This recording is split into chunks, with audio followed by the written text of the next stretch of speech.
அதிமுக ஆட்சி அமைக்க திமுக வெளியிலிருந்து ஆதரவு கொடுக்கும் என்றெல்லாம் செய்திகள் பரவுகிறது. இது எந்த அளவுக்கு உண்மை என்று தெரியாத பட்சத்திலும் கூட இன்னைக்கு எம்எல்ஏக்களின் கூட்டம் இன்று மாலை நடைபெறும் என்ற பட்சத்தில் அதற்கான ஆலோசனை எதுவும் இருக்கிறதா? இல்ல எதிர்க்கட்சியாக எப்படி செயல்படலாம், எம்எல்ஏக்களுக்கு என்ன மாதிரியான அறிவுரைகள் வழங்கலாம் என்பதற்கான ஆலோசனை கூட்டமாக இருக்கலாமா?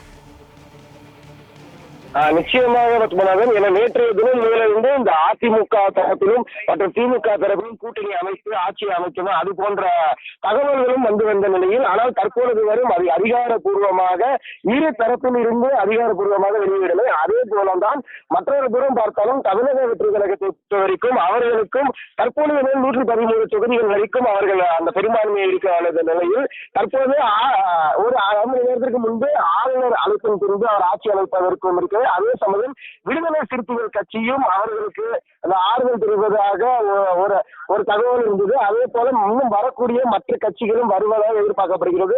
ஆனால் அதே சமயம் நேற்றைய முதல் அந்த திமுக மற்றும் அதிமுக இணைந்து ஆட்சி அமைப்பு என ஒரு தகவல் இருந்த நிலையில் அது போன்ற ஒரு அதிகாரப்பூர்வமாக இரு தரப்பிலிருந்து வரவில்லை. ஆனாலும் இந்த ஆலோசனை கூட்டத்தை பொறுத்த வரைக்கும் அதற்காக நடைபெறுமா என ஒரு கேள்வி எழுந்திருந்தாலும், குறிப்பாக அந்த சட்டமன்ற உறுப்பினர்களே எதிர்கட்சியாக அமர பொழுது எது போல ஆனா அது போல கருத்துக்களை தான் இந்த ஆலோசனை கூட்டத்தில் மாலை முன்வைப்பார்கள் என இப்ப நடைபெற்றிருக்கக்கூடிய அந்த முதல்வர் இல்லத்தில் நடைபெற்றிருக்கக்கூடிய அந்த காட்சிகளை நம்மால் உணர முடிகிறது.